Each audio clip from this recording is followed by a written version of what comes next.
Hello and नमस्कार बच्चों। कैसे हो आप सभी का सीआरएम आईएएस के इस प्लेटफॉर्म पे स्वागत है।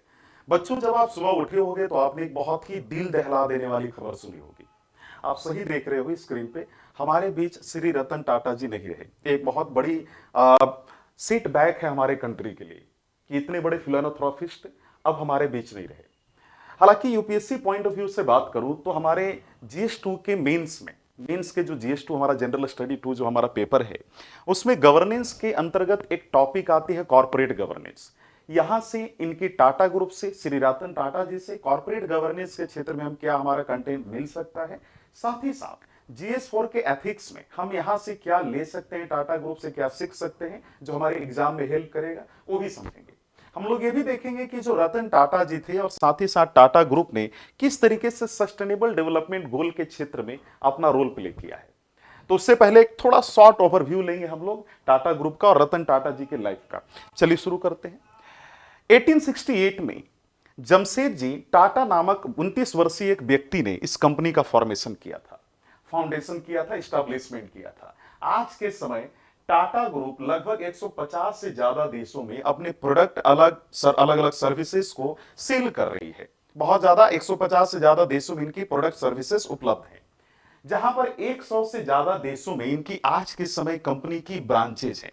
आप यूं कह लीजिए कि इनका कंपनी एक एमएनसी कंपनी है, मल्टीनेशनल कंपनी। मल्टीनेशनल कंपनी उस कंपनी को कहते हैं जिसका ब्रांच अलग अलग देशों में होता है। आगे बढ़िए। जमशेदजी नुसरवंत जी टाटा इनका संपूर्ण नाम है, पूरा नाम है, और एक फिलोनथ्रॉफिस्ट थे। हालांकि 1868 के पहले बच्चों, इस कंपनी के फॉर्मेशन के पहले इनके जो पिता जो थे रतन जी दादा भाई टाटा, ये ऑलरेडी इनका बहुत बड़ा बिजनेस था, जो कि अलग अलग देशों से इंटरनेशनल बिजनेस ट्रेडिंग किया करते थे, जैसे जापान, चाइना, यूरोप, है ना, यूनाइटेड स्टेट्स। खासतौर पे इनकी जो बिजनेस का मेन फोकस होता था कि चाइना के साथ किया जाए। तो अच्छा खासा जो है इनका एक लेगेसी था, अच्छा खासा बिजनेस था 1868 के पहले। एक शॉर्ट ओवरलुक ले लेते हैं कि जब से इस कंपनी का फॉर्मेशन हुआ है 1868 से लेकर 2024 तक कौन इसके चेयरमैन थे। जमशेदजी टाटा जो कि फाउंडर थे इस कंपनी के, वो 1868 में इसके चेयरमैन बने, 1904 तक कंटिन्यू किए। Lord Curzon was the viceroy at the same time in the 1905 और 1904। दोराबजी टाटा जो सेकंड चेयरमैन बने 1904 से 1932 तक। नौरोजी सकलतवाला 1932 से 1938 तक बने। जेआरडी टाटा 1938 से 1991 तक बने। फिर हमारे डियर श्री रतन टाटा जी 1991 में 2012 तक चेयरमैन के तौर पर रहे। इसके बाद 21 ईयर तक ये चेयरमैन रहे इस कंपनी के। साइरस मिस्त्री, जिनका हाल ही में एक्सीडेंट से डेथ हुआ था, आपने सुना था, 2012 में वो बने थे और 2016 तक वो कंटिन्यू रहे चेयरमैन के तौर पे। रतन टाटा 2016 में बने, फिर से दोबारा चेयरमैन बने 1 साल के लिए, 2017 तक रहे। और नटराजन चंद्रशेखरन 2017 से भी प्रेजेंट थे। अब हमारे माननीय रतन टाटा जी के मृत्यु के बाद हो सकता है कि नए चेयरमैन की अनाउंसमेंट हो, अभी तक कोई क्लियर नहीं है, इसलिए मैं ज्यादा कमेंट नहीं कर रहा हूं, इसलिए इस पर भी आगे बढ़ी तो हम ये पाते हैं कि जो रतन टाटा जी है, इनके हुआ क्या कि 86 ईयर के एज में इनकी डेथ हुई। 9 अक्टूबर 2024 को कंफर्म हुआ था, 11:30 बजे एग्जैक्ट इनकी डेथ हुई थी। अब ये सवाल खड़ा था, सर ये न्यूज कैसे क्लियर हो रहा है, कितने बजे हुआ था। एक टॉप पुलिस ऑफिशियल ने पीटीआई को इन्फॉर्म किया था। प्रेस ट्रस्ट ऑफ इंडिया एक हमारे देश की न्यूज एजेंसी है, ये मुंबई की ब्रीच कैंडी हॉस्पिटल में ऑलरेडी ये एडमिट थे। अभी तक कुछ पता नहीं चल पाया इनकी डेथ क्यों है, स्वास्थ्य समस्याएं थी उनके डेथ की। ये आप पिक्चर देख सकते हो, इंडियन एक्सप्रेस में भी आया हुआ है इनकी डेथ को लेकर, डिमाइस को लेकर। साथ ही साथ अगर आप आगे बढ़ोगे, हमारी जो रतन टाटा जी हैं, इनके अगर लाइफ के बारे में और अगर डेप्थ से समझने का प्रयास करें, तो जब रतन टाटा जी 10 साल के थे तो इनके माता पिता ने इन्हें छोड़ दिया था। तो एक वहां पर मुंबई में जेन पेटिट पारसी ऑर्फनेज है, वहां से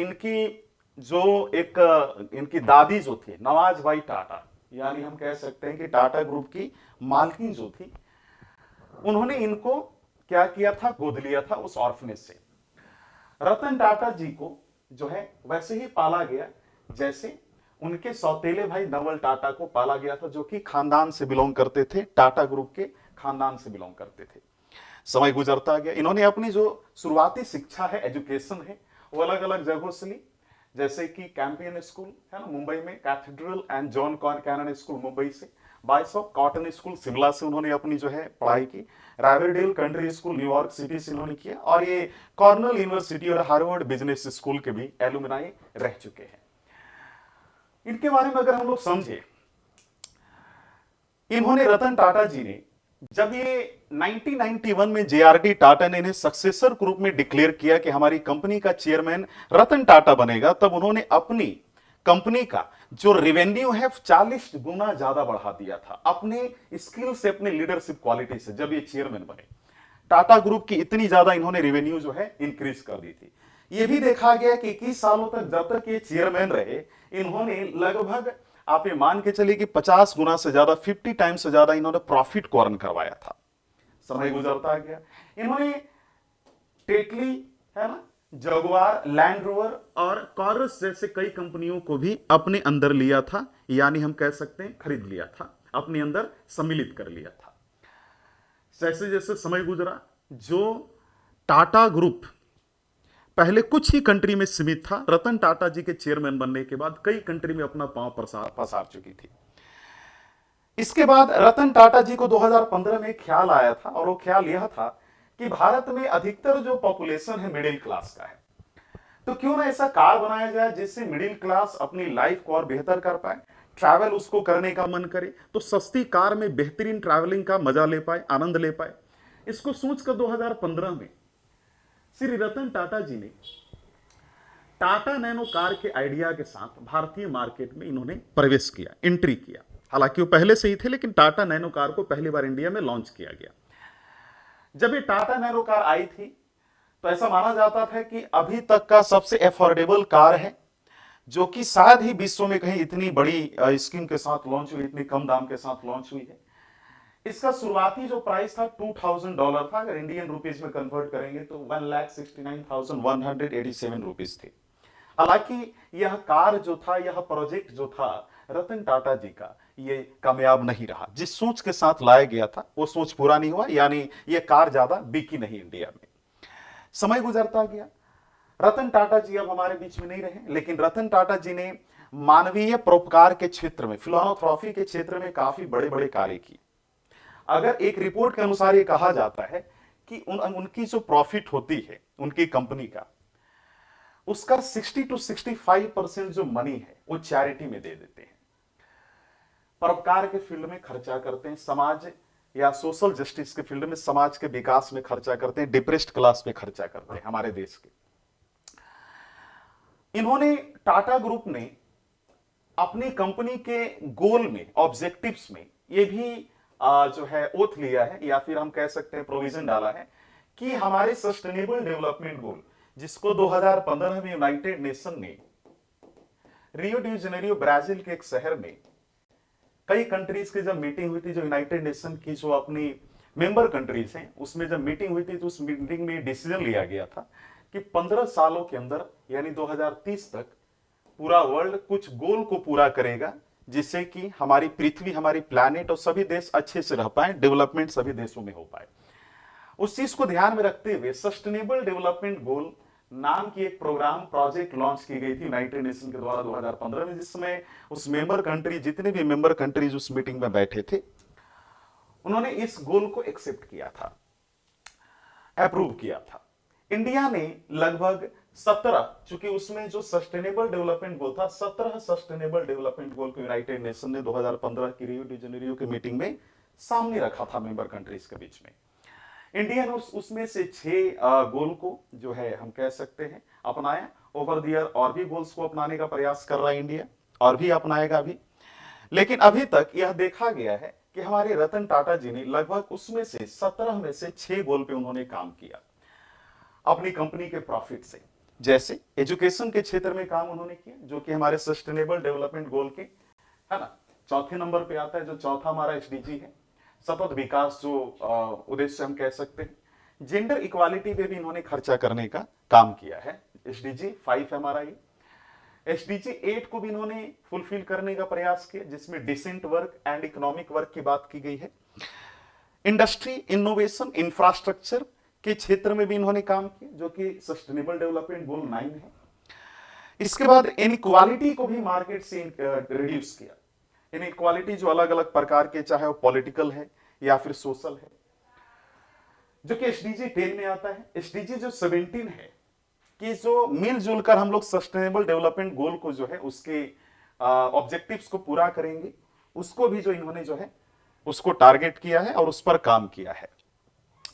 इस पे जब मैं क्लास लूंगा सस्टेनेबल डेवलपमेंट गोल पे, तो इसको मैं बताऊंगा कि सभी गोल का रियल मतलब क्या है।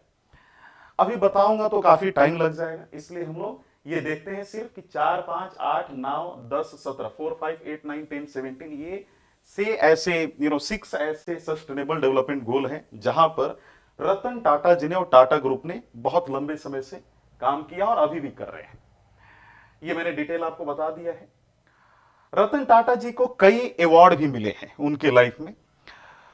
रतन टाटा जी को जो पहला अवार्ड मिला, हमारे देश का सेकेंड हाईएस्ट सिविलियन ऑनर मिला, जिसे हम पद्म विभूषण कहते हैं। 2008 में इनको मिला था। ये कब मिला था? 2008 में मिला था।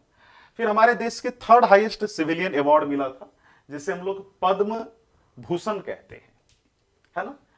इनको ब्रिटेन में, जो कि बहुत रेयर ये बेसिकली मिलता है, हम लोग जैसे कह सकते हैं कि बहुत रेयर एक तरीके से टाइटल होता है जो कि ब्रिटेन की गवर्नमेंट प्रोवाइड करती है, जो कि हाईएस्ट रैंक होता है ब्रिटिश एम्पायर का, जिसको एक्सेप्शनल माना जाता है। तो night grand cross of the most excellent order नामक एक टाइटल से हमारे रतन टाटा जी को अवॉर्डेड किया गया, नवाजा गया, इनको अपॉइंट किया गया। बहुत ही रेयर होता है ये, जो कि ब्रिटिश गवर्नमेंट देती है किसी को, तो ये भी एक बहुत बड़ी बात है। फिर अमेरिका की एक रॉकफेलर फाउंडेशन है, एक तरीके से अमेरिका की फिलोनोथ्रोपिक मेडिकल रिसर्च ऑर्गेनाइजेशन है, इसने भी हमारे रतन टाटा जी को लाइफ टाइम अचीवमेंट अवार्ड दिया था। फिर इनको बहुत सारी यूनिवर्सिटी से भी ऑनरेरी डॉक्टरेट्स मिला, जैसे London school of economics, Cambridge university, Ohio state university, IIT Bombay, IIT Madras, IIT Kharagpur इत्यादि इत्यादि। बहुत लिस्ट है बच्चों। इनको बहुत सारी अवार्ड और टाइटल्स मिली हैं, जो कि यहां पर एक्सप्लेन करना मुश्किल है। देखिए, रतन टाटा जी हमारे देश के बहुत बड़े बिजनेस टाइकून थे, इसलिए भी इंपॉर्टेंट हो जाता है कि यूपीएससी में इनसे रिलेटेड कुछ क्वेश्चन एथिक्स के केस स्टडी में या एथिक्स में बन सकता है, कॉर्पोरेट गवर्नेंस के क्षेत्र में बन सकता है, इंटरव्यू में भी पूछा जा सकता है यूपीएससी का, बीपीएससी का। नाउ अगर आप आगे बढ़ेंगे, कॉर्पोरेट गवर्नेंस होता क्या है, सबसे पहले समझिए।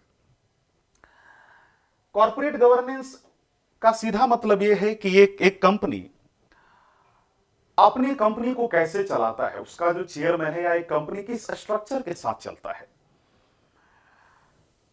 यहां पर किस तरीके से कंपनी का रिलेशन है सभी स्टेक होल्डर्स से। स्टेक होल्डर्स का मतलब यह हुआ कि कंपनी से जुड़े हर एक व्यक्ति से कैसा रिलेशन है, उस कंपनी में पैसा जिन्होंने इन्वेस्ट किया है शेयर होल्डर्स ने, उनके साथ कैसा रिलेशन है, अपने एम्प्लॉइज के साथ कैसा व्यवहार करती है कंपनी, कस्टमर्स के साथ कैसा व्यवहार करती है, अपने सप्लायर्स और जिनसे उनका संबंध है उनके साथ इसका कैसा व्यवहार है, क्या कंपनी अपनी प्रॉफिट को इंक्रीज कर रही है कि नहीं, इन सभी लोगों को ध्यान में रखते हुए ये तो कॉर्पोरेट गवर्नेंस हो गया। कॉर्पोरेट मतलब जो कंपनी होता है, जो हम लोग एक तरीके से दूसरे टेक्निकल लैंग्वेज में कॉर्पोरेट कहते हैं। अब दो प्रकार का कॉर्पोरेट गवर्नेंस होता है, bad and good corporate governance. Bad का मतलब यह हुआ कि ऐसी कंपनी जो अपनी इंप्लॉइज को ध्यान में नहीं रखती हो, जैसे अभी बाइजू पर अभी एक बाइजू को लेकर एक स्टडी में इंडियन गवर्नमेंट ने भी कहा है कि बैड गवर्नेंस को काफी ज्यादा वहां वैल्यू दिया जाता था, काफी प्रमोट होता था। तो बाइजू में आप देख सकते हैं बहुत सारी ऐसी कंपनीज थी, इंटरनेशनली भी बहुत सारी कंपनी है। यहां पर गुड गवर्नेंस का मतलब ये हुआ, गुड कॉर्पोरेट गवर्नेंस का मतलब कि एक ऐसी कंपनी जहां पर इनटॉक्सिक इन्वायरमेंट हो, टॉक्सिक नहीं हो, खराब पर्यावरण ना हो, महिलाओं की सुरक्षा की बात की जाती हो, पर्यावरण बड़ा अच्छा हो, विश्वास के साथ कंपनी चलती हो, पूरी ट्रांसपेरेंसी हो, सबकी डिग्निटी मेंटेन की जाए, पूरी अकाउंटेबिलिटी के साथ सभी लोग काम करें, कंपनी के साथ साथ देश का भी इकोनॉमिक ग्रोथ हो, फाइनेंशियल स्टेबिलिटी हो कंपनी का, और लंबे समय तक ये कंपनी कैपिटल क्रिएट कर पाए, जिससे कि इसको भी फायदा हो, इसके साथ जुड़े हुए हर एक स्टेक होल्डर्स को बेनिफिट हो और देश को भी फायदा हो, पूरी गवर्नमेंट के रूल एंड रेगुलेशंस के साथ कंपनी चले। तो ये माना जाता है कंपनी की गुड कॉर्पोरेट गवर्नेंस कर रही है कंपनी। हालांकि टाटा ने भी इस क्षेत्र में बहुत सारा काम किया है। जैसे मैं उदाहरण देता हूं, टाटा ने अपनी कंपनी जब इनकी लॉन्च हुई थी, तो जब हमारे रतन टाटा जी चेयरमैन बने तो उन्होंने 1998 में टाटा कोड ऑफ कंडक्ट नामक एक कानून जो है लॉन्च किया अपनी कंपनी में, जो कि ये डिसाइड करती थी कि टाटा किस तरीके से चलेगी, टाटा का कॉर्पोरेट गवर्नेंस, टाटा का जो कंपनी है किस कोड ऑफ कंडक्ट आचार संहिता से चलेगा। अपनी कंपनी में इन्होंने अलग अलग बोर्ड ऑफ डायरेक्टर्स को डिग्निटी दी, सभी की बातों को वैल्यू करते थे, ट्रांसपेरेंसी, एथिकल स्टैंडर्ड्स यानी सभी नीतियों का पालन करते थे, नैतिकगत चीजों का। सभी स्टेक होल्डर, कंपनी से जुड़े हर एक व्यक्ति की बातों को वैल्यू करती थी ये कंपनी, हर किसी की राय लेती थी, अलग अलग रिस्क मैनेजमेंट करती थी, माने रिस्क को अच्छे से मैनेज किया करते थे, लीगैलिटी को फॉलो किया करते थे, भारत सरकार की legal responsibility, legal rules and regulations को फॉलो किया करते थे। कॉर्पोरेट सोशल रिस्पॉन्सिबिलिटी भी यह कंपनी किया करती थी। ये कॉर्पोरेट सोशल रिस्पॉन्सिबिलिटी क्या होता है? देखो, जब कोई कंपनी अपनी रेवेन्यू और प्रॉफिट में से कुछ पार्ट यानी कुछ हिस्सा सोसाइटी के डेवलपमेंट के लिए देश में कुछ कंट्रीब्यूट करे, उस पैसे को कॉर्पोरेट सोशल रिस्पॉन्सिबिलिटी के नाम से जाना जाता है। इसके बाद अपनी कंपनी के परफॉर्मेंस मॉनिटरिंग भी करती थी, टाटा ग्रुप के चेयरमैन करते थे, बोर्ड ऑफ डायरेक्टर्स। तो कुल मिलाजुला के एक बेस्ट कंपनी का एग्जांपल टाटा ग्रुप सेट करती थी। अगर हम GS4 के पॉइंट ऑफ व्यू से बात करें यूपीएससी के, तो इस कंपनी से और श्री रतन टाटा जी से हम क्या सीख सकते हैं? पहला तो ये कि अगर रतन टाटा जी और खास तौर पे टाटा ग्रुप का बात किया जाए, टाटा ग्रुप कुछ एथिकल पर्पसेस, वैल्यूज यानी नीतिगत चीजों का पालन करती है। अब ये एथिक्स होता क्या है? एथिक्स का मतलब होता है नीति शास्त्र। इसका सीधा मतलब यह है कि क्या अच्छा है क्या बुरा है, ये एथिक्स बताता है। What is good and what is bad, और क्या करना चाहिए, इसको एथिक्स कहा जाता है। जो सोसाइटी डिसाइड करे कि क्या अच्छा है क्या बुरा है, what is good and what is bad, तो समझ जाओ कि वो एथिक्स है। जब आप डिसाइड करते हो कि क्या बुरा है क्या अच्छा है, क्या बैड है क्या गुड है, तो समझ जाओ कि ये मोरालिटी है।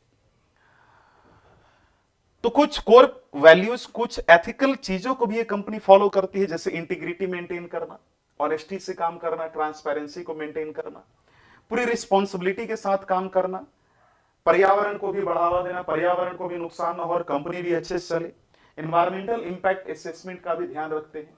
इसका सीधा मतलब ये होता है बच्चों कि काफी इंडस्ट्रीज जब उनका एस्टेब्लिशमेंट होता है, जब वो चलाती हैं, तो अपने चलाने के क्रम में, ऑपरेशन के क्रम में कई इन्वायरमेंटल लॉसेस भी करते हैं। जैसे कई केमिकल इंडस्ट्रीज हैं जो कि नदियों में केमिकल एफ्लुएंट छोड़ते हैं, जिससे नदियां बर्बाद हो जाती हैं।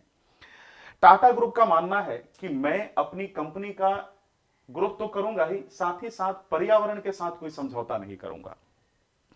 रिस्पॉन्सिबिलिटीज को भी फॉलो करते हैं, एक्सेलेंस को फॉलो करते हैं, यानी हर गोल को लेकर पैशनेट है। अपनी कंपनी को अच्छा जनता के साथ यानी अपनी प्रोडक्ट की क्वालिटी बहुत बेहतर रखते हैं, और काफी अच्छा इन्होंने अपने क्षेत्र में यानी कस्टमर्स की हर राय और फीडबैक पे काम करते हैं, और पूरी यूनिटी के साथ चलते हैं, यानी अपनी कंपनी के हर एक एम्प्लॉइज को वैल्यू देते हैं। सवाल ये खड़ा होता है कि हम ये सब क्यों पढ़ रहे हैं? हमारा ये सब पढ़ने से एक सीधा मतलब ये है, मैंने पहले ही कहा है कि रतन टाटा जी के जितना भी टर्नओवर आता है हमारे देश की जीडीपी में बहुत बड़ा कंट्रीब्यूशन है। इकोनॉमिकल फील्ड से भी इनका रिलेशन है, GS4 से भी है, GS2 से भी है। और इनका एक सबसे अच्छा बात बताऊं कि हमारी जो मिलिट्री इंडियन आर्म्ड फोर्सेस, यहां पर भी बहुत सारे व्हीकल्स, बहुत सारे गन, ऑर्डिनेंसेस, वेपन्स इनकी कंपनी से, इनकी ब्रांच की कंपनी से बनकर जाती है, यानी टाटा ग्रुप की ब्रांच कंपनी से बनकर जाती है। इनकी कार टाटा सफारी तो बहुत फेमस है, आपने सुना ही होगा। खैर, तो ये आज का शॉर्ट न्यूज रहा। कमेंट करके जरूर बताएं कैसा लगा आपको वीडियो। अगर अच्छा लगा हो तो जरूर सब्सक्राइब करें, कमेंट करें। फिर एक आते हैं एक नई वीडियो के साथ। धन्यवाद बच्चों।